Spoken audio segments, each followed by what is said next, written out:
আজকের আমি হাটে হাঁড়ি ভাঙব। কেন বললাম এই কথা? এই যে দেখুন গ্যাসটার অবস্থা কী। দুদিন বাপের বাড়িতে গিয়েছি, তার মধ্যেই ঘর দুয়ার সব কিছুই একদম ওলটপালট হয়ে গেছে। তো বেটা ছেলেরা বাড়িতে থাকলে যা হয় সেটাই হয়েছে। তো চলুন কাজবাজ তো করতে হবে, কাজবাজ আরম্ভ করে দিই। তো বন্ধুরা কেমন আছেন সবাই? সবাইকে অনেক অনেক ভালোবাসা জানিয়ে নতুন আরও একটি ব্লগ শুরু করছি। আজ সোমবার, তো রবিবার অনেক রাত্রিরে না আমি বাড়িতে এসেছি। তো প্রায় 10টা 10:30 বেজে গেছিলো। আর এসে আমি রান্নাবান্না যদিও করেছিলাম, তবে অন্যান্য কোনো কাজে হাত দিইনি। তো আজকে সকালবেলা থেকে সব কাজ করতে হবে, কারণ দুদিনেগার কত কাজ বাকি পড়ে রয়েছে। মানে আপনাদের দাদা তো বাড়ি ছিল, কিন্তু তেমনভাবে তো কাজ করেনি। তো যাই হোক, বেটা ছেলেরা তো তেমনভাবে কাজ করতেই পারে না। তো এতগুলো বাসন পড়েছে, মানে দুদিন যা খেয়েছে সব কিছুই জড়ো করেছে। তো 4টে কড়া পড়েছে, তারপর যে বাসনগুলো ছিল সব বাসন নামিয়েছে। আর ছিল না বলে আবার প্লেটগুলোও নামিয়েছে। তো যাই হোক, প্রচুর বাসনপত্র পড়েছে। গ্যাসটাকে ভালো করে পরিষ্কার করলাম, আর তারপরে এই যে বাসন কোসনগুলোকে মেজে নিয়েছি। এখন এগুলোকে উপর দিয়ে রাখবো।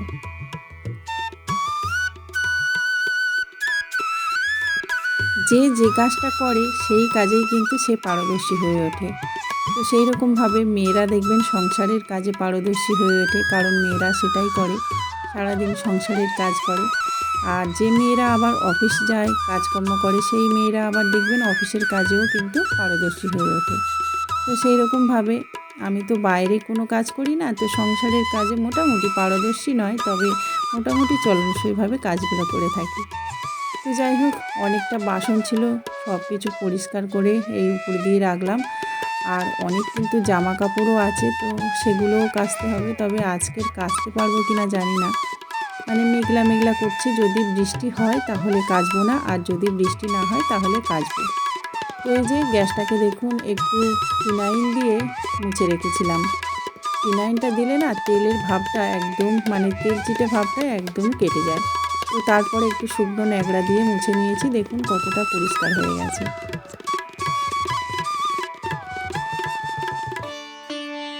এখন ঘরে চলে এসেছি। ঘরের অবস্থাটা দেখেছেন? যদিও এখন ঘরের অবস্থাটা খুব একটা ভালো থাকে না, কারণ ওই যে বাড়িতে কাজ হচ্ছে, তো মিস্ত্রি দাদারা সবসময় কাজ করছে। আর সিমেন্ট বালির কাজ তো বুঝতেই পারছেন, একদম মেঝে টেঝেগুলো বালিতে মানে ভর্তি হয়ে থাকে।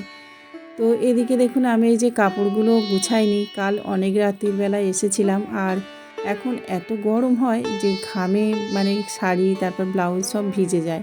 সেই জন্য এই যে খাটের মাথাতে আমি একটু জোড়াতে দিয়েছিলাম, তো এখন এগুলোকে পাট করে রেখে দিচ্ছি, পরে কাচবো। আজকের আর সময় হবে না কাচার, তো সেই জন্যই আমি পাট করে রেখে দিয়েছি। আর বেড কভারটাকে চেঞ্জ করব, কিন্তু এই কদিন যাক, সিমেন্ট বালির কাজগুলো হয়ে যাক, তারপর কিন্তু বেড কভারটাকে একদম বাদ দিয়ে দেব। তো যে কদিন এরমভাবে চলুক, এটাই আর কি।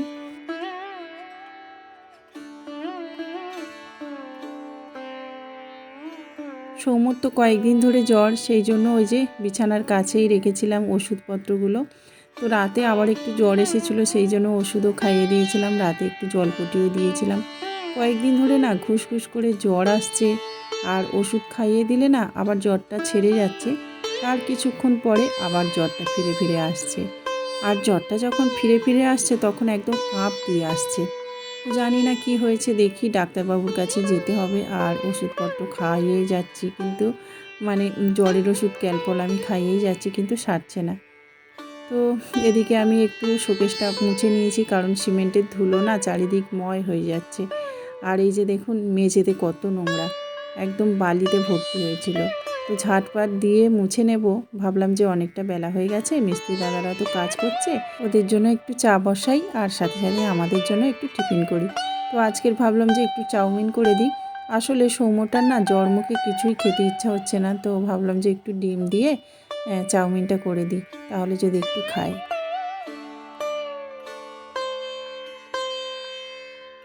চাটা হয়ে গেছে, এই ফাঁকে মিস্ত্রি দাদাদেরকে একটু দিয়ে আসি। তো চাউমিনটা ততক্ষণ সিদ্ধ হচ্ছিল, তো চাটা দিয়ে এসে তারপরে এই যে চাউমিনটাকে বসালাম।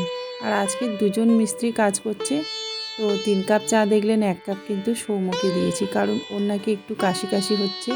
তো সেই জন্য একটু দিয়ে এলাম, চা খেলে অবশ্যই কাশিটা একটু যাবে সেই জন্য।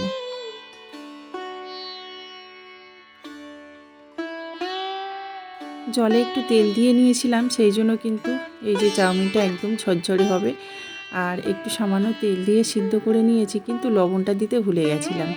তো লবণটা ভাজার সময় দিয়ে দেবো। আর এখন এই যে দুটো ডিম ফেটিয়ে নিয়ে ভেজে নিচ্ছি, তার উপরে এই যে চাউমিনটাকে দিয়ে দিলাম। আর আজকের কোনো সবজিপাতি দিয়ে করছি না, কারণ সেরকম সবজি নেই, তো বাজারে গিয়ে আনতে হবে তারপরে।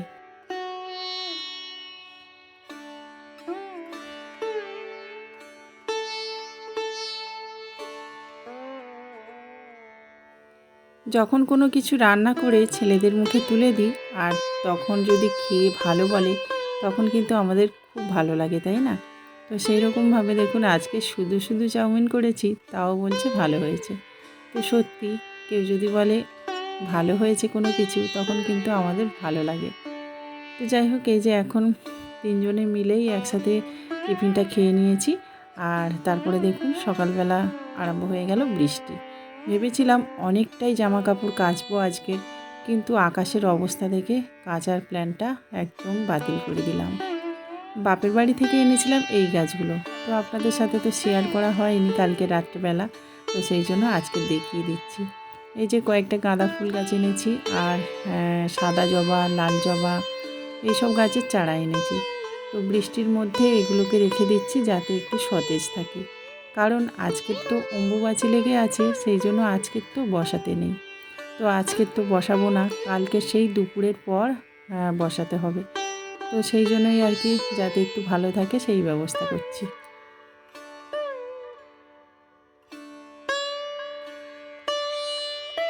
বাপের বাড়িতে বসে বসে নারকেলগুলো ছাড়িয়েছি, আপনারা দেখেছেন। বলেছিলাম যে নারকেল নাড়ু বানাবো, কিন্তু কি বলুন তো, সময় আর হয়ে ওঠেনি।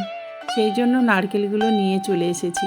আর তার সাথে সাথে এই যে আমাদের গাছের কয়েকটা লেবু, সেগুলোও তুলে নিয়েছিল আমার বোন, কয়েকটা আমাকে দিয়েছে আর কয়েকটাও নিয়েছে।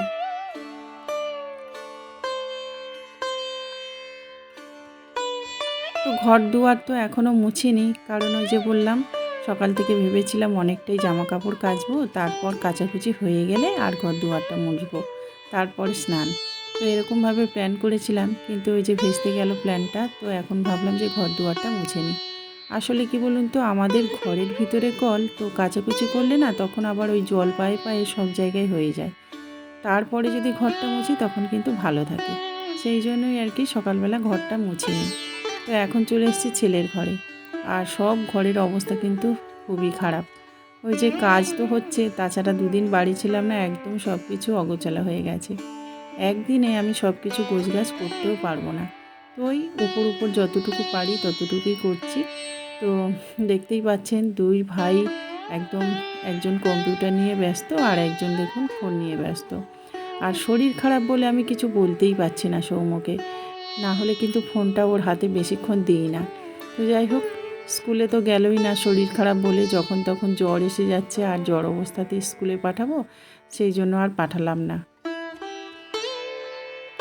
বিয়ের পর থেকে শুনে আসছি যে অম্বুবাচীতে সিঁদুর পরতে নেই। তো ছেলেদেরকে নিয়ে তখন স্কুলে যেতাম, তারপর পড়াশোনা, টিউশনি সব জায়গাতে নিয়ে নিয়ে যেতাম। তো তখন দেখেছি সবাই কিন্তু এই গোলা সিঁদুর পরে, আর না হলে লিপস্টিক পরে। তো আমরা তো এখানে সেখানে যাই, মানে বাজার ঘাট সব জায়গায় করে বেড়াই, সেই জন্য আমরা সিঁদুরটা পরি না। তবে এই যে এভাবে করে লিপস্টিক দিয়ে কাজ চালিয়ে নিই। তো যাই হোক, স্নান হয়ে গেছে, এখন একটু ছাদে এসেছি। আর ছাদে এসে ওই যে সূর্য প্রণামটা করা হয়নি সকালবেলা, তো স্নানের পরে সূর্য প্রণামটা করলাম। আর আজকে দেখছি এই জবাটা ফুটেছে, দেখুন কত সুন্দর কালার হয়েছে।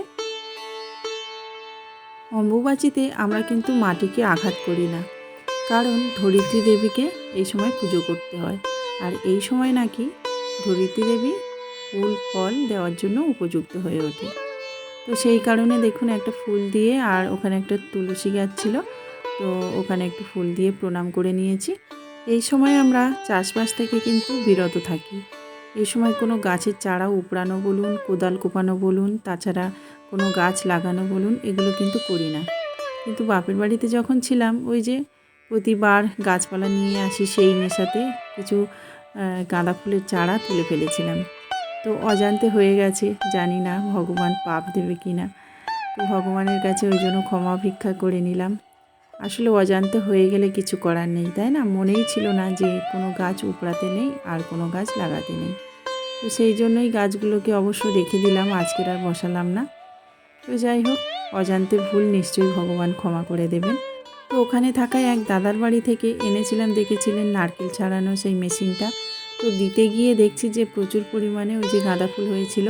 তো আমি বৌদিকে বলেছিলাম কয়েকটা দিতে, তো বৌদিই উবড়ে দিয়েছিল, তখন অবশ্য খেয়াল ছিল না। তো যাই হোক, এদিকে দেখুন আমি ভাতটা বসিয়ে দিলাম আর সাথে সাথে কিছু আলু সেদ্ধ দিয়ে দিলাম আর ঘটের মধ্যে ডালটা দিয়ে দিয়েছি আর একটু জল গরম করতে বসিয়ে দিলাম। তো ওখানে ভাতটা করলাম উনানে আর তারপর গ্যাসে এসে এই যে ডিম ভাজলাম আর ডালটা নিয়ে সাঁতাল দিয়ে দিয়েছি। তো গ্যাসে কিছুটা করেছি, আবার উনানেও কিছুটা রান্না করেছি।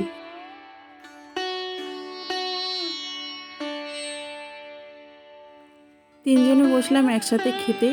আর বাঙালিদের কি বলুন তো, ডাল আলু সেদ্ধ আর ডিম ভাজা হলে কিন্তু আর কথাই নেই। তার সাথে রয়েছে কাঁচা লঙ্কা আর লেবু। তো ওটা দিয়েই আমরা খাওয়া দাওয়াটা সেরে নিয়েছি। আর বন্ধুরা, এখন দেখাচ্ছি রাতের খাবারটা। তো রাতে করেছি আলু ভাজা, ডাল আর তার সাথে রয়েছে ওই যে দুধ। তো আপনাদের দাদা ডিউটি থেকে চলে এসছে, এনেছে ওই যে দুধ। আমাদের এদিকে তো আর লিকুইড দুধটা তেমনভাবে পাওয়া যায় না, সেই জন্য গুঁড়ো দুধটা এনেছে, আমি জাল দিলাম আর তার সাথে সাথে আম। এটাই হচ্ছে রাতের খাবার। এর মাঝে মাঝে কয়েকটা ভিডিও ক্লিপ আমি নিয়েছিলাম, তবে কি বলুন তো কীভাবে যেন সেটা আর পাচ্ছি না। তো যাই হোক, সেই জন্য কিন্তু আপনাদের সাথে আর শেয়ার করতে পারলাম না ভিডিওগুলো। তো বন্ধুরা, এখানেই ভিডিওটা শেষ করছি। নমস্কার।